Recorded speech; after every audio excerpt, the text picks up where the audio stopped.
Good morning students, this is your Hindi class. हमारा आज का टॉपिक है अनुच्छेद लेखन। तो हमारा आज का विषय बेटा अनुच्छेद लेखन है। तो आज हम अनुच्छेद विषय के बारे में पढ़ने जा रहे हैं कि अनुच्छेद लेखन के बारे में पढ़ने जा रहे हैं। तो अनुच्छेद लेखन के पढ़ने से पहले हम ये जानेंगे कि अनुच्छेद होता क्या, अनुच्छेद लेखन क्या होता है। क्या होता है बेटा अनुच्छेद लेखन? अनुच्छेद लेखन होता है कि कोई भी विषय है, कोई भी टॉपिक है, उसके प्रति हमारे मन में क्या भाव हैं, हमारे क्या विचार हैं, उस पर जो लेख लिखा जाता है उसे अनुच्छेद लेखन कहते हैं। ठीक है, कौन क्या होता है? तो डेफिनेशन क्या हो जाएगी हमारी? किसी एक भाव या विचार पर लिखा गया लेख अनुच्छेद लेखन कहलाता है। मतलब कि कोई भी एक टॉपिक होता है, उस टॉपिक के प्रति हमारे मन में क्या भाव हैं, हमारे क्या विचार हैं, उस पर जब हम कोई लेख लिख देते हैं तो वो हमारा अनुच्छेद लेखन कहलाता है। अनुच्छेद लेखन में बेटा कोई भूमिका की जरूरत नहीं होती, उपसंहार की नहीं होती, निष्कर्ष की जरूरत नहीं होती है। इसमें केवल हमारे विचार और भाव ही लिखे जाते हैं। अब अनुच्छेद लेखन को लिखने से पहले या अनुच्छेद लेखन को जब हम लिखेंगे उससे पहले हमें कुछ बातों का ध्यान रखना चाहिए। वो कौन कौन सी बातें हैं, अब हम उनके बारे में बात करेंगे। तो पहला है, देखिए कि अनुच्छेद विषय से जुड़ा होना चाहिए।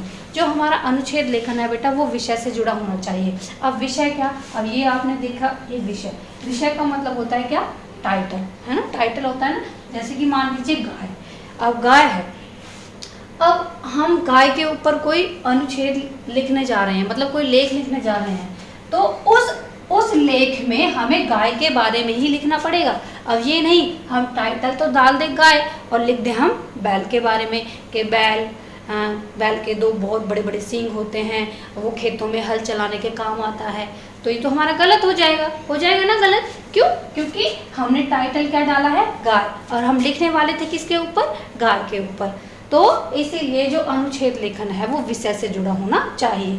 जिस विषय पर हम अनुच्छेद लिखने जा रहे हैं, लेख लिखने जा रहे हैं, उसी के बारे में ही बताया जाना चाहिए, ना कि किसी और के बारे में। ठीक है, नेक्स्ट है हमारा क्रमबद्ध होना चाहिए, अर्थात अनुच्छेद लेखन क्रमबद्ध होना चाहिए। अब क्रमबद्ध, अब ये वर्ड है क्रमबद्ध। अब क्रमबद्ध का मीनिंग क्या होता है? देखिए बेटा, क्रमबद्ध क्या होता है कि किसी चीज़ को सिस्टमैटिक ढंग से लिखना। जैसे मान लीजिए हमारा विषय है गाय, अब हम गाय के ऊपर कोई लेख लिखने जा रहे हैं। अब हम शुरू में ये लिख दें कि गाय हमें दूध देती है ना, ये लिख दें, और बाद में हम ये लिख दें गाय एक पालतू पशु है। फिर हम ये लिख दें गाय के दूध से बहुत सारी मिठाइयाँ बनती हैं, है ना। तो ये क्या हो जाएगा? क्रमबद्ध नहीं होगा, ये गलत हो जाएगा। ये क्या होगा? ऊपर नीचे हो जाएगा। लेकिन जब हम ऐसे लिखेंगे कि गाय एक पालतू पशु है, ये हमें दूध देती है, इसके दूध से बहुत सारी चीज़ें बनती हैं, तो ये क्या हो गया हमारा? क्रमबद्ध। मतलब कि जो सेंटेंस जहाँ पर आना चाहिए वहाँ पर उसको पहले लिखना, वही हमारा क्रमबद्ध रूप कहलाता है। तो जो सेंटेंस है वो ऊपर नीचे नहीं होने चाहिए, एक क्रमबद्ध रूप से होना चाहिए। समझ में आया होगा क्रमबद्ध। नेक्स्ट है वाक्य छोटे व सरल होने चाहिए।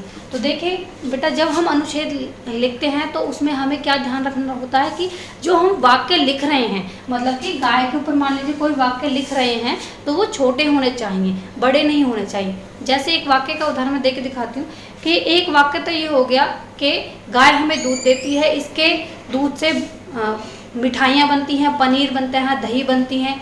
तो ये क्या हो गया? ये बहुत बड़ा वाक्य हो गया। अगर हम इसको ही छोटे छोटे वाक्यों में लिख दें कि गाय के दूध से बहुत सारी चीज़ें बनती हैं, फिर नेक्स्ट लिख दें गाय के दूध से मिठाइयाँ बनती हैं, तो ऐसे कर करके हमें छोटे छोटे वाक्य लिख सकते हैं। तो इसलिए हमें जब अनुच्छेद लेखन लिखते हैं तो वाक्य हमें छोटे लिखने चाहिए और सरल लिखने चाहिए। ठीक है, सरल भाषा का प्रयोग किया जाना चाहिए। मतलब कि जब हम अनुच्छेद लेखन लिख रहे हैं तो उसमें हमें क्या करना होगा? सरल से सरल भाषा का प्रयोग करना होगा। ऐसे शब्दों का प्रयोग नहीं किया जाना चाहिए जिनको जो पढ़ने वाला है वो उन्हें समझ ही ना पाए।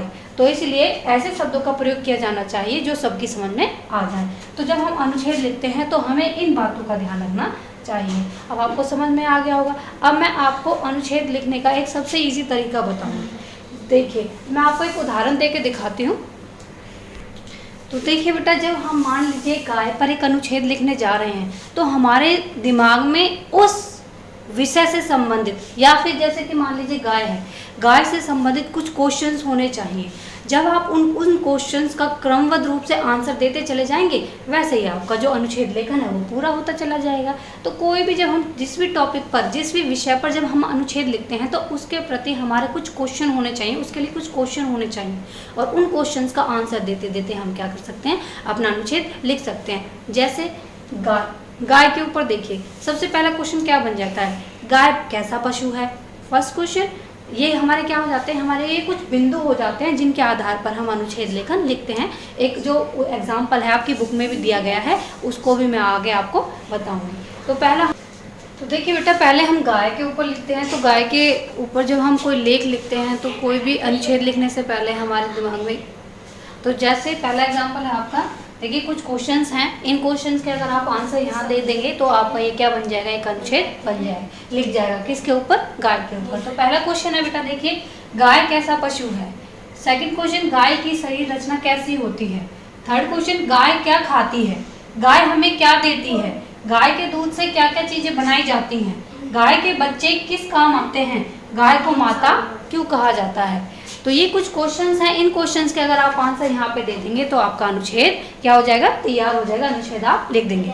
तो ऐसे ही अगर कोई भी टॉपिक होता है, कोई भी होता है, उसके लिए आपके दिमाग में आप, या जो आपके विचार हैं उसके लिए आपको एक क्वेश्चन, उसके लिए आपके दिमाग में क्वेश्चन होने चाहिए उनके, तो उस विषय से रिलेटेड आपके दिमाग में कुछ क्वेश्चंस होने चाहिए। उन क्वेश्चंस का आंसर आप जब देंगे तो क्या होगा, आपका अनुच्छेद कंप्लीट हो जाएगा। जैसे मैं यहाँ एक गाय के ऊपर एक अनुच्छेद आपको लिख के दिखाऊंगी, जैसे कि गाय कैसा पशु है, तो गाय एक पालतू पशु है, पहला क्वेश्चन। नेक्स्ट क्वेश्चन, गाय की शरीर रचना कैसी होती है। तो गाय की शरीर रचना कैसी होती है, मतलब कि गाय की बनावट कैसी होती है। तो गाय, पहले हमने बोला गाय एक पालतू पशु है। अब गाय की बनावट कैसे, कि गाय के 2 सींग होते हैं, 2 आँख होती हैं, 2 कान होते हैं, एक लंबी पूंछ होती है, 4 पैर होते हैं, यही होते हैं ना गाय के। ये हमारा क्या हो गया, एक सेंटेंस हो गया। फिर नेक्स्ट हमारा क्वेश्चन है, गाय क्या खाती है। तो गाय क्या खाती है, गाय घास फूस और चारा खाती है। नेक्स्ट है, गाय हमें क्या देती है। तो गाय हमें क्या देती है, गाय हमें दूध देती है ना दूध। फिर नेक्स्ट है, हमें गाय के दूध से हमें क्या क्या, गाय के दूध से क्या क्या चीजें बनाई जाती हैं। तो गाय के दूध से क्या क्या चीजें बनाई जाती हैं। तो गाय के दूध से दही, लस्सी, पनीर, मिठाइयाँ आदि बनाई जाती हैं। फिर है, गाय के बच्चे किस काम आते हैं। तो पहले हम गाय के बच्चे किस काम आने से पहले उनका इंट्रोडक्शन दे देंगे कि गाय के बच्चों को बछड़ा या बछिया कहा जाता है। जो बछड़ा होता है वो बड़े होकर बैल बनता है और खेतों में हल जोतने के काम आता है। यही था ना कि गाय का बछड़ा, गाय के बच्चे किस काम आते हैं। फिर जो बछिया होती है, जो गाय की जो बछिया होती है वो बड़ी होकर गाय बनती है और वो हमें दूध देती है। फिर नेक्स्ट है कि गाय को माता क्यों कहा जाता है। तो गाय को गाय माता इसलिए कहा जाता है कि गाय का दूध में जो पोषक तत्व होते हैं वो माँ के दूध के बराबर होते हैं, इसलिए गाय को गाय माता कहा जाता है और हिंदू धर्म में इसे माता के आधार पर पूजा जाता है। अब देखिए इतना बड़ा हमारा बन गया अनुच्छेद, क्योंकि अनुच्छेद 10 या 12 लाइन का होना चाहिए। वो जो अनुच्छेद है वो समय सीमा के अंतर्गत लिखा जाता है। तो ये हमारा एक अनुच्छेद हो गया। तो इसी तरीके से जो बेटा हमारे बुक में है, हमारी बुक में है, ये वाली बुक है जो हमारी हिंदी की जो पाठ्य पुस्तक है, इसमें जो पेज नंबर 17 है, पेज नंबर 17 में आपका आओ करे 9। तो आओ करे 9 में भी आपका ऐसा ही एक विषय दिया गया है, उसके ऊपर कुछ बिंदु दिए गए हैं। उस बिंदुओं के आधार पर, इट मीन्स बिंदु मतलब क्वेश्चंस, कुछ क्वेश्चंस के आधार पर आपको अपना अनुच्छेद लिखना है। जैसे ये हमारे क्या थे, हमारे ये कुछ क्वेश्चन थे, कुछ मतलब कि हम इनको केंद्र बिंदु कह सकते हैं, क्योंकि इनके आधार पर मैंने अभी सारा जो गाय का जो अनुच्छेद था वो अभी लिखा था। तो हमारा है क्या कि डर, तो हमारे जो बुक में है वो है डर हमारा क्या हो गया बेटा, विषय हो गया। अब यहाँ पर कुछ बिंदु दिए गए हैं, देखिए ये हमारे कुछ बिंदु दिए गए हैं। तो इसमें देखिए पहला क्या है, आपको देखिए सही से नजर आ रहा होगा कि किससे डर लगता है, क्यों और कब लगा, डर लगा तो क्या किया और डर कैसे दूर हुआ, है ना। ये कुछ क्वेश्चंस हैं। इन क्वेश्चंस के अगर आप आंसर सिस्टमैटिक ढंग से, इट मीन्स क्रमबद्ध रूप से अगर आप देते जाएंगे तो आपका जो अनुच्छेद हो तैयार हो जाएगा। ठीक है, तो इसमें जो ख है आपका वही करना है। अपने द्वारा लिखे गए मुख्य बिंदुओं को विस्तार से लिखते हुए 80 से 100 शब्दों का एक अनुच्छेद लिखिए। इट मीन्स कि जैसे कि जब आप इसको लिखेंगे तो इसमें मैं आपको उदाहरण देती हूँ कि पहला क्वेश्चन है किससे डर लगता है। मान लीजिए मैं अपने ऊपर अपने डर के ऊपर एक अनुच्छेद लिखना चाहती हूँ, तो मैं अपना जो पहला जो क्वेश्चन का जो आंसर है उसे क्या देना चाहूँगी, मुझे तैराकी से बहुत डर लगता है। इट मीन्स स्विमिंग से बहुत ज़्यादा डर लगता है मुझे। ठीक है, क्यों और कब लगा, क्योंकि मैंने एक लाइन हमारी बन गई अनुच्छेद की कि मुझे तैराकी से बहुत डर लगता है ना।